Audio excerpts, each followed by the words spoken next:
This is Maritess. This is Parker. And this is Laura. Welcome to med-surg Moments, the AMSN podcast.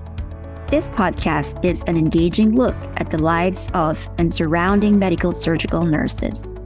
We're proud med-surg nurses just like you, sharing our stories, insights, and experiences to support you in your nursing journey.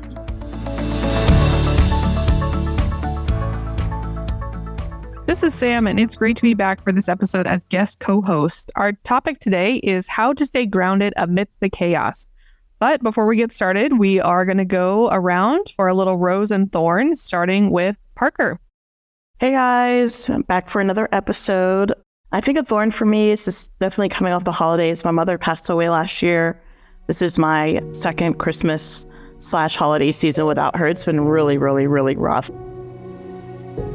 Luckily, I have a great therapist and awesome support system, but still grief is just something that can feel so isolating and overwhelming and comes in waves.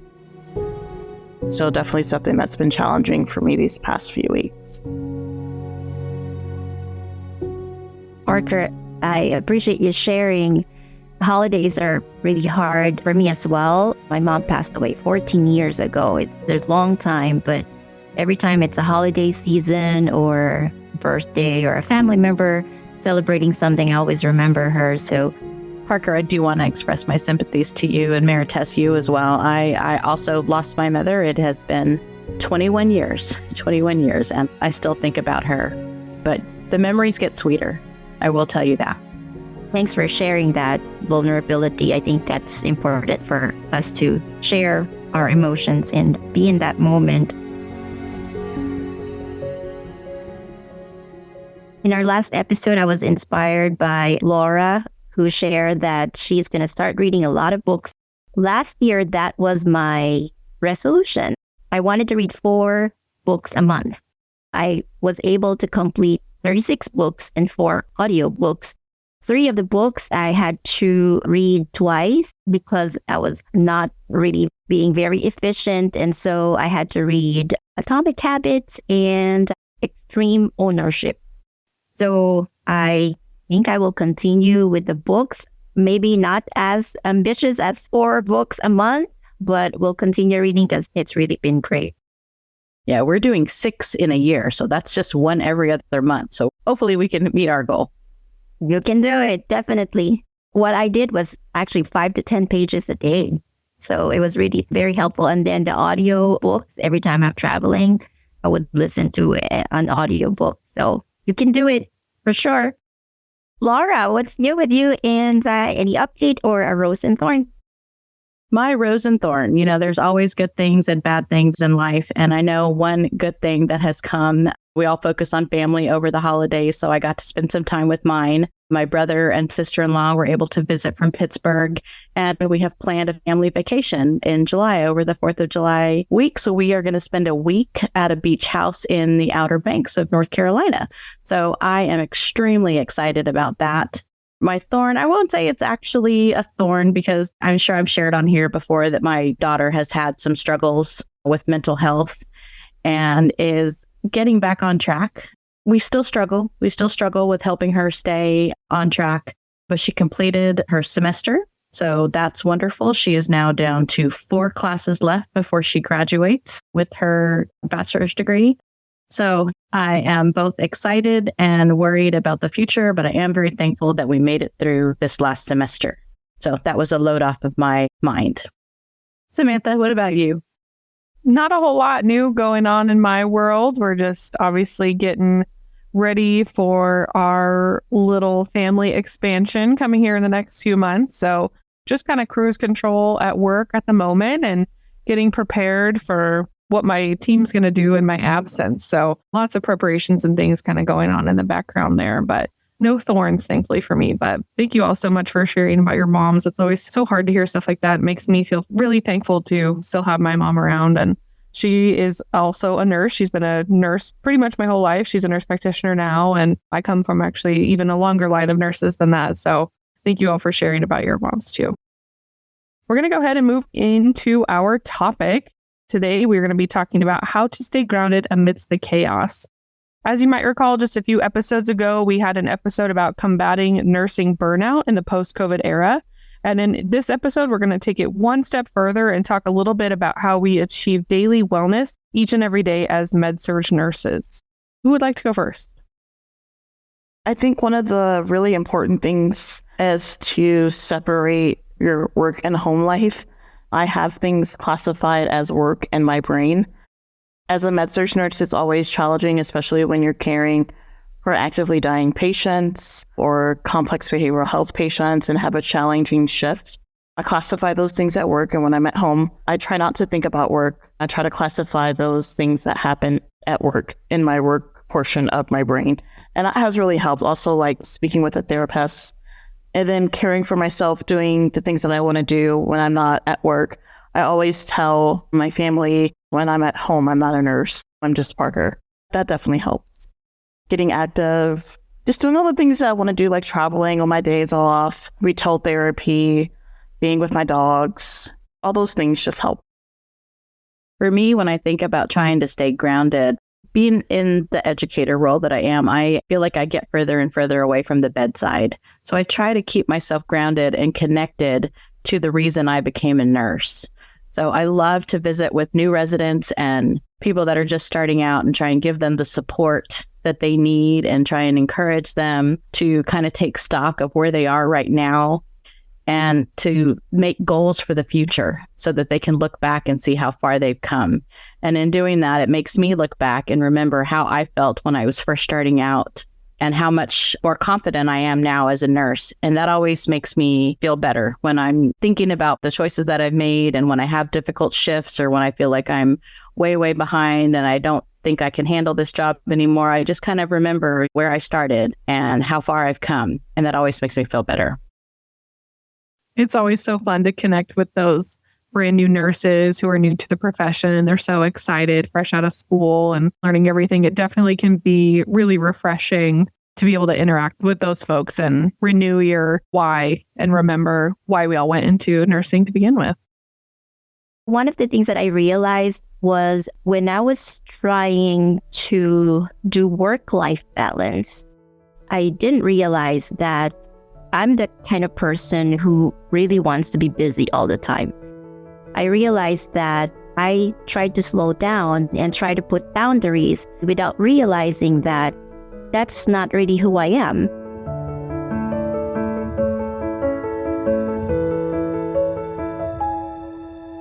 When I don't have a lot of projects, I don't do very well. I work under pressure. And so I did talk to someone about this, and she shared with me that maybe that's how you really are. Find your why, find what really works for you. I think the biggest lesson for us to stay grounded is to let it go. Really let go of these things that you cannot control. Be thankful, find gratitude all the time. The science of happiness says if you find gratitude or you're thankful, your brain rewires. Be thankful of the things that are happening. It may be good or it may be bad. Everything that happens is a lesson.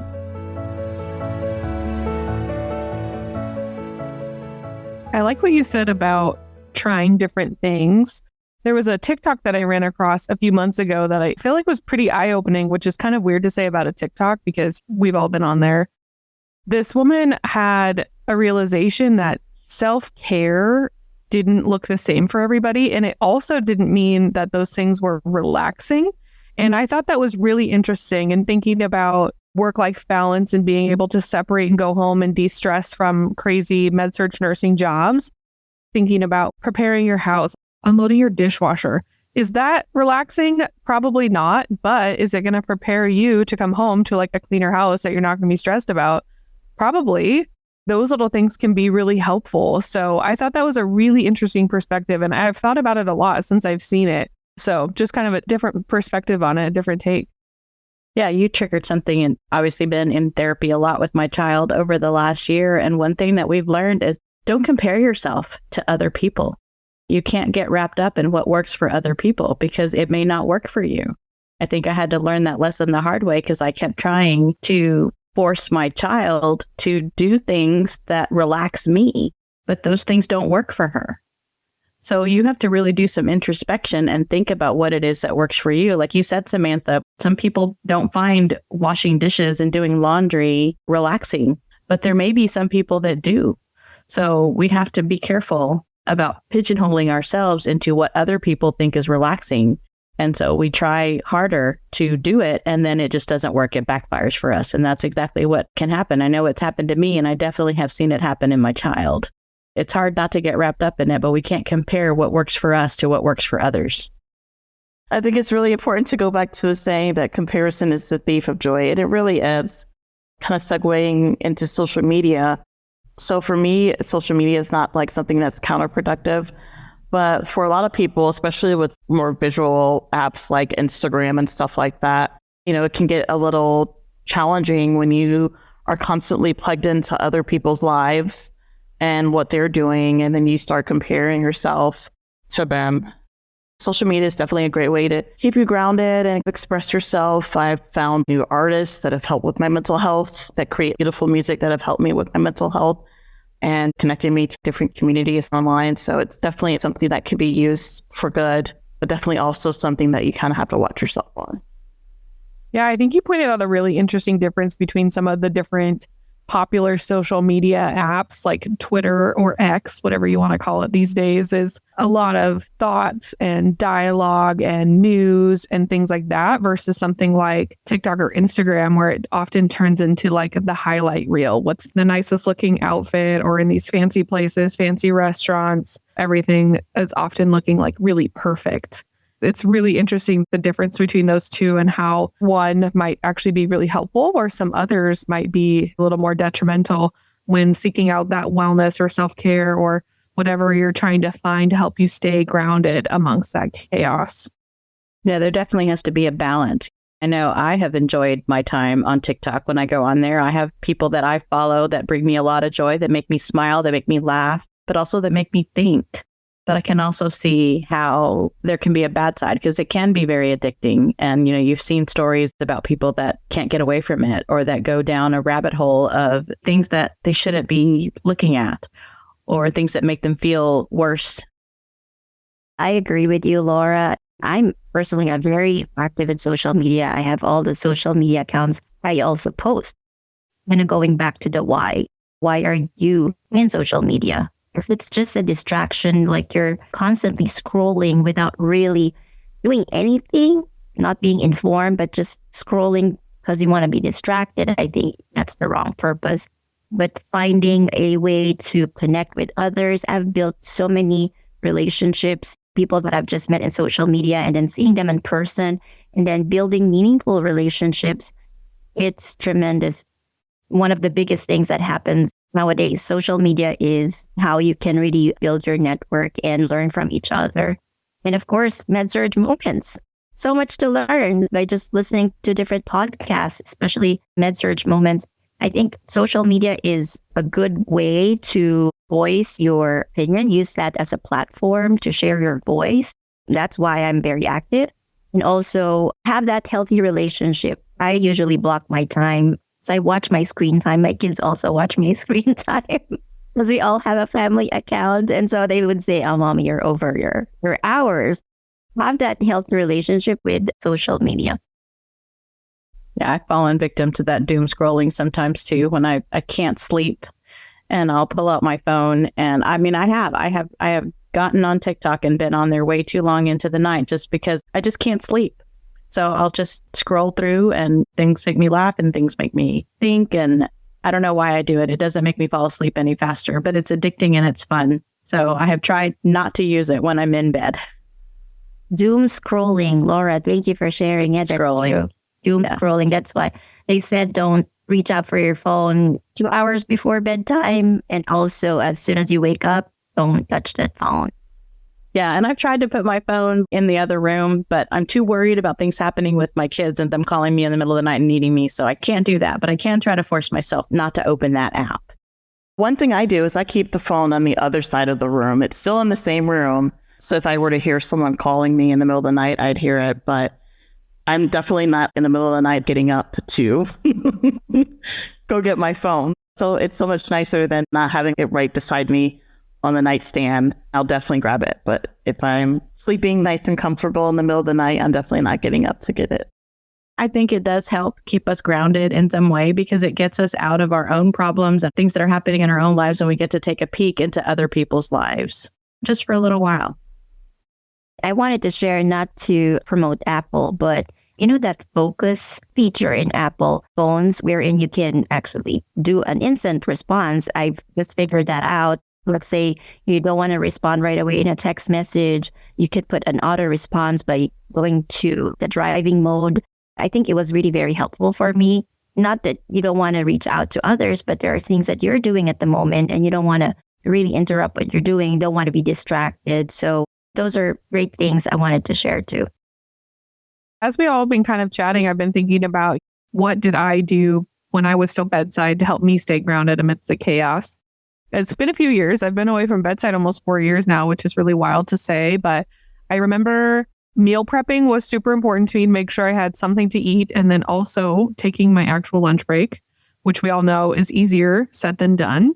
And then just making sure I had time to connect with my coworkers during my shift, I think was really important to me as well. And we had a pretty tight-knit group to where we would go out to eat or get some apps or drinks or whatever after work. And I think that definitely made such a huge difference in being able to manage, I guess, the chaos or be able to come back with a good attitude the next day, because I got this opportunity to connect with my coworker friends outside of work, and we debrief and laugh and maybe cry a little or whatever we needed to do to kind of de-stress from that day, and then come back and do it all over again, knowing that we all had each other's backs. So those are definitely some really fond memories that I have from working bedside in med-surg a few years ago.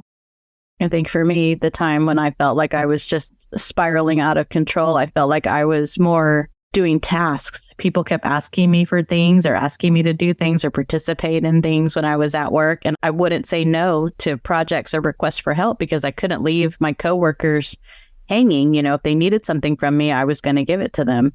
And when I realized that I couldn't get my own work done because I was too busy helping everybody else, I had to learn how to set boundaries. I had to learn how to take care of myself before I took care of other people. So I had to learn how to say no. And that really changed a lot for me. I became a much more pleasant person, even when I had to say, I can't help you right now. Can you give me an hour or maybe before the end of the shift? I had to learn how to say no because I had to take care of myself. I love how you said that, Laura. I had a story about that because I'm a yes person too. But also I wanted to share, when you say no, I've learned to delegate it to others. I used to like, okay, yeah, sure, let me do that. But now what I would do is I can help you with that. I will delegate it with someone. If it's at work, I delegate it with another team member. If it's something about family tasks, I would delegate it with another family member.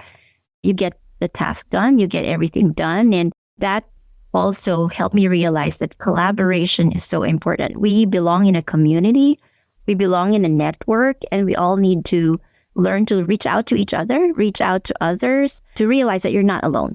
I think that's what I'm trying to say. You're not alone. You need to belong. You need to find your own tribe. I always wanted to say that, you know, it's a community, it's a village that you belong to. And so learn to find people who can be a great resource as well. Sometimes I feel guilty for saying no, but also to understand, you know, hey, you know, I can still say yes, but I can give that to another person who can do the task for me. It does hurt. It hurts to say no to somebody when you realize you can drop what you're doing and go help them. And that'll make them feel really, really good. It'll make you feel really good for helping them, but you still have to come back and do your own work. It's not always easy to do, but it's important to have that skill to learn how to prioritize and how to put yourself first. It took me a long time to learn that. Do your guys' organizations have any employee wellness resources or programs or anything like that? When I worked for the University of Virginia, they did. It was a part of their compassionate care initiative that originated in the School of Nursing and kind of trickled down to the hospital level. During COVID, they would ask us a survey question when you logged into the computer or something of that nature. How's your mental health today? And you could pick out like a smiley face that correlated with the number. That was pretty cool. But the hospital I work for now does not have anything like that. In our organization, we do have a program called Thrive Forward. It was launched in 2021, and we do have a lot of employee benefits. We do have free apps, wellness apps that's available for us. Just very recently in our Leadership Development Institute, they shared new features available to all the employees. It was really very helpful because I feel like the organization knows what we're going through. They know that we are in a very high stress level environment, and to be able to support that. For our listeners who don't have that support, Calm app or the Sunvelo or Headspace, I find those apps helpful. Yeah, those are all really great resources. My organization has some sort of company contract with Headspace, so everybody can make an account and use that for free. But we also have some, what do they call it? It's kind of like counseling, kind of with like other nurses who don't work here. So you can at least talk to somebody who is a nurse or has been a nurse and knows what you're going through, but you don't have to worry about talking to somebody at work. So those have been some really great resources that my organization has been able to offer in the last few years. Yeah, my organization's employee assistance program gets you connected almost immediately because a lot of it is virtual. So it's really, really easy to get a hold of the program coordinator and to get in with a counselor as soon as you need it. There's also a NOMAD. I can't remember what that acronym stands for, but there is a team on site that you can go and see. You can always call them. You can call them through our internal messaging system, and there's somebody available that you can always talk to. So I love that about our organization. They really, really, really encourage us to put ourselves first. That's really amazing. I think for our listeners out there, if you're looking for a new organization or if you're new to nursing and looking for your first job, might be something worth asking when you're interviewing with different places and finding out what kind of things that they have available for you to make sure that you're plenty well supported in your transition to practice as a nurse or just to that organization. So Mentorship, find a mentor. It may not be a formal mentorship program. Just reach out to someone that you think can help you, have a role model so that if you're spiraling and can't figure out what to do, find a role model and seek out help. Find your tribe, whether it's somebody at work or somebody outside of work. Find your tribe. Find somebody that you trust, that you can talk to, and don't let that stuff get bottled up inside. Find a way to let it out. I think all of our different experiences and different locations across the country have really given us some good different perspectives to talk about on this topic. So we're going to quickly go through a few key points before we close out this podcast episode. So number one, classify in your brain what's work and what is home life so you can keep both separate and remain grounded. Don't be afraid to seek therapy if needed and as needed to keep yourself grounded. Consider helping out new nurses to reconnect with your nursing why, keeping you grounded in your profession. Test, experiment, and find what works for you. Sometimes it can be simply letting go of things you cannot control. Do not fall into the trap of comparing yourself to other people or modeling behavior. What works for someone else may not be the best thing for you. Always remember the expression, comparison is the thief of joy. Make sure you examine your relationship with social media, thinking about how it positively impacts your life and how it could also be negatively impacting your life. And beware of doom scrolling at bedtime. Perhaps keeping your phone on the other side of the room might be a good strategy for that. Don't skip meals and your breaks. Consider meal prepping and snack prepping. Learn how to say no. When you have to say no, see if you can delegate the request to someone else. And finally, never ever forget that you are not alone. We are all in this together. If needed, definitely bookmark these episodes and come back and listen as often as you need. Thank you all for joining us, and we will see you next time. We look forward to connecting with you on the next episode of med-surg Moments, the AMSN podcast. In the meantime, we want to hear from you. Send us your questions, topic ideas, and feedback via our official med-surg Moments email address, amsnpod@amsn.org. That's amsnpod@amsn.org. I'd also like to remind you to become a member of AMSN or renew your membership at www.amsn.org. You receive lots of cool benefits and perks, such as discounted pricing on the annual convention and continuing education. We encourage you to help us spread the word and subscribe to the med-surg Moments podcast via your smartphone podcast app to receive notifications of future episodes. Please be sure to leave us a review and recommend med-surg Moments wherever you get your podcasts to help us reach even more listeners. I invite you to join the conversation by sharing your ideas and questions on AMSN's Facebook, Instagram, LinkedIn, or Twitter pages. And don't forget to add hashtag med-surg Moments to your post. Simply enter AMSN in the search field on any of these social media platforms to connect with us. The content within the med-surg Moments podcast represents the views, thoughts, and opinions of the co-hosts and may not necessarily reflect the views, thoughts, and opinions of the Academy of Medical Surgical Nurses. Until next time, I'm Laura. I'm Maritess. And this is Parker. And always remember, med-surg Moments is a moment in our lives, a moment in our med-surg careers that makes a huge difference.